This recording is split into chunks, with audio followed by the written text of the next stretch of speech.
Tonight, when the sun goes down, you're going to scroll. Your thumb will move without thinking.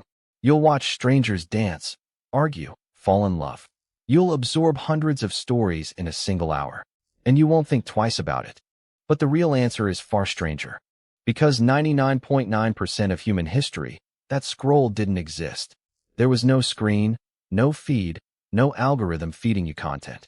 There was only firelight, darkness, and the sound of human voices. So what did your ancestors actually talk about before bed? Anthropologist Polly Wiessner spent 40 years answering that question. She lived among the Jew/Hoansi Bushmen of the Kalahari Desert, a people who lived as hunter-gatherers, the way 99% of human evolution was spent. She recorded 174 day and nighttime conversations. She analyzed 68 translated stories. And what she found changed how we understand human nature. During the day, conversation was practical. 34% was complaints, criticism, and gossip. Another 31% was economics, hunting strategies, foraging plans, where the food was. Just 6% was storytelling. Daytime talk was about survival. But at night, something flipped. Around the fire, 81% of conversation became storytelling. Only 7% was complaints. Only 4% was economics. The day's tensions melted away. People sang, danced, and told enthralling stories, often about people they knew, people far away, or the spirit world. 81%. That's not a small shift. That's a complete rewiring of social life. So what were these stories about? Everything. Past hunts, fights over meat, marriage and premarital customs, murder, bushfires, birth, getting lost, interactions with other groups, truck breakdowns, being chased by animals, disputes, extramarital affairs, elephant stories, adventures in towns, experiences in trance, traditional myths, stories about people who were not present, distant kin, friends in other communities, the dead. You might be thinking, this was just one unusual group, a small tribe in the desert. Maybe they were different. But Wiessner checked. She compared her findings with other hunter-gatherer societies in the Human Relations Area Files, a database of world cultures.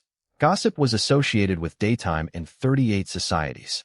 But ceremonies, song, dance, healing, and storytelling around firelight appeared in 60. This wasn't an exception. It was the human pattern. And it goes back much further than you think. Archaeological evidence shows humans had control of fire 400,000 to 1 million years ago.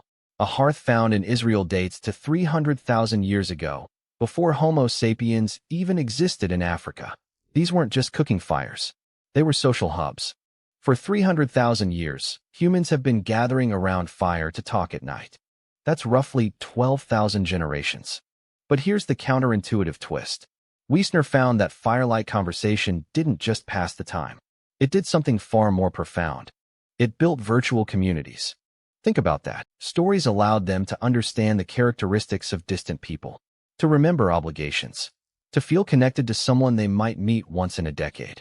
Wiessner argues this required higher orders of theory of mind, the ability to imagine what someone else is thinking, not just about you, but about other people. Firelight conversation trained the human brain to think in networks.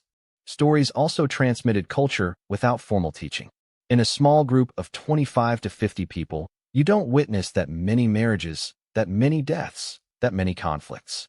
But through stories, you learn the norms. You learn what's acceptable, what's forbidden, what's sacred.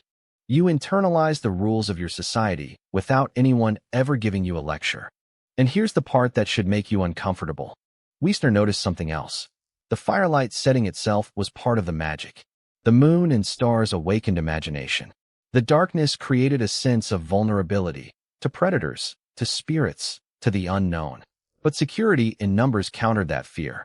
Body language was dimmed. Facial expressions flickered with the flames. Agendas of the day were dropped. Small children fell asleep in the laps of kin. Fireside gatherings, Wiessner wrote, continue until relationships are right. Not until the work is done. Not until the schedule says so. Until relationships are right. For 300,000 years, that was the rhythm of human life. Daytime for survival. Nighttime for bonding. Then everything changed. Artificial light. Electricity turned what was social time into productive time. Suddenly you could work after sunset. You could read, write, scroll, produce. The fire was replaced by the screen. The circle was replaced by the solo glow of a laptop. Wiessner asks the question, what happens when economically unproductive firelit time is turned to productive time by artificial lighting? Here's what happens. You sit in your room at night and you scroll. You consume hundreds of stories, but they're not about your community. They're about strangers. You know more about a celebrity's divorce than your neighbor's name. Your virtual network is vast, but your actual fire circle is empty. Robin Dunbar, an evolutionary psychologist at Oxford, puts it bluntly. Turn off the switch on the television or the computer and get out and talk to people. It's better for you. But you can't, can you?